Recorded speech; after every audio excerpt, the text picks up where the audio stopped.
Hello, I'm Nancy Bell from Oshkosh Public Library, and this is Book Buzz, where I'll be taking one book that's recently been getting a lot of buzz on bestsellers lists, review sites, or social media. I'll break it down into definable elements, and then I'll suggest 3 books that have similar themes, writing styles, characters, and overall general vibes.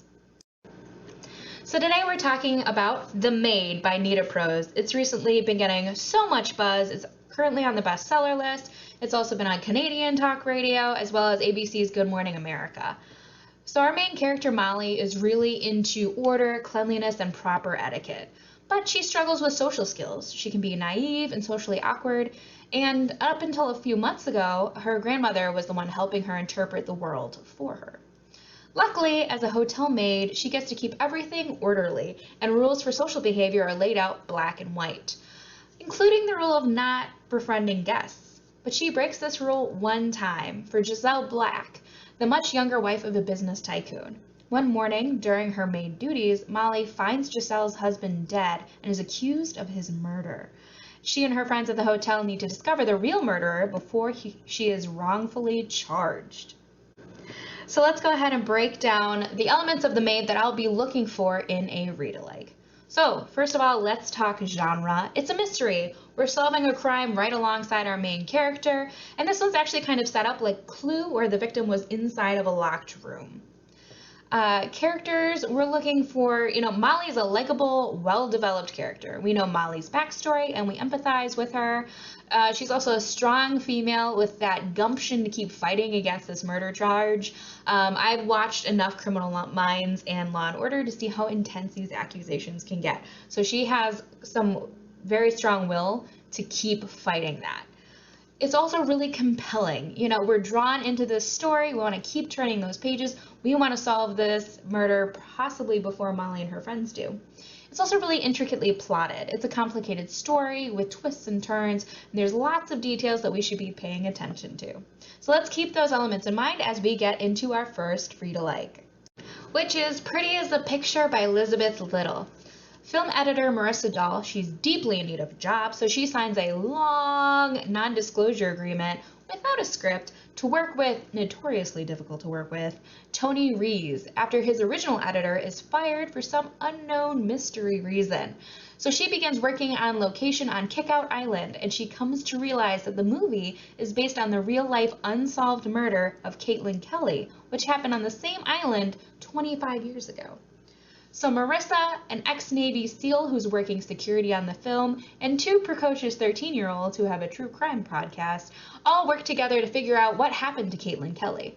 And as they're unraveling this crime in the past, a killer on the loose in the present becomes part of their current reality. So let's go ahead and take a look at those elements that will help you guys understand why I chose it as a read-alike. First up, genre. It's a mystery. We are working together to solve that murder. Characters, we have another quirky, well-developed, strong female. A lot of Goodreads reviewers also believe our main character, Marissa, to be ability diverse. We believe her to be on the spectrum. She has like a really unique perspective of the world. She actually describes the world through film itself. The writing style is also really compelling. This book builds into a page-turner. We start with this atmospheric, spooky island and an unsolved crime, and then as we begin turning those pages, it becomes a present threat where we're really concerned about our character's safety. So for those reasons, as well as a bonus, so The Maid really shows like the hotel business, while Marissa takes us behind the scenes of making a movie. Let's see how that one holds up against our next read-alike, which is The Color of B. Larkham's Murder by Sarah J. Harris. In this one, 13-year-old Jasper Wishart, he also views the world in a unique way. He has synesthesia and face blindness, so he sees colors when he hears sounds, and he can't recognize faces, but he can recognize voices or clothing. So it's really a world full of color, but Jasper sometimes has difficulty interpreting it. He befriends a new neighbor and music teacher, B. Larkham, whose voice evokes a similar blue as his mother's used to before she died. But one night, B disappears. And with a mishmash of fragmented images, including a bloodied knife, a slash on his stomach, and a new color he's never seen before. Is it the color of murder? Jasper thinks that he killed B. Larkham. And so this is told in two timelines. You have the time leading up to B moving to the neighborhood, as well as the present, told only from Jasper's first-person perspective. And so it really creates Jasper as an unreliable narrator, even to himself. Is he a murderer, or is he a witness? So let's go ahead and go straight into those elements. So obviously, first of all, genre. This is a cut-and-dried mystery. We don't know if B. Larkham was murdered, if she died in an accident. We need to solve this, and we need to know if Jasper was actually the culprit. Speaking of Jasper, let's go ahead and talk about our characters. So Jasper is the main character. He seems really likable. He's kind of an unreliable narrator, even to himself. He doesn't know what's true or what he really remembers. But we do get to know Jasper really well. He's very well developed. And so in that case of the Maid, as well as this book, that really meshes well for character development. It's also really intricately plotted. We have to keep track of, the past as well as the present, and there's like these small details that hopefully build up into the answer for what really happened in this crime. Because of that, it makes it really compelling, and it's like this intensifying plot, right? We're slowly piecing together the past and the present as we're working alongside Jasper to solve this crime. So for those elements, it makes a perfect read-alike for The Maid by Nita Prose. All right, next up, we have our third and final read-alike, The Sundown Motel by Simone St. James. 35 years ago, Viv Delaney disappeared while working the night shift at an upstate New York motel. In the present, Carly Kirk sets out from Illinois to find out what happened to her aunt, taking the same night shift her aunt had when she disappeared. And then she goes on to discover more mysteries, a cluster of murders of local women, which maybe is what Viv might have been trying to solve when she went missing.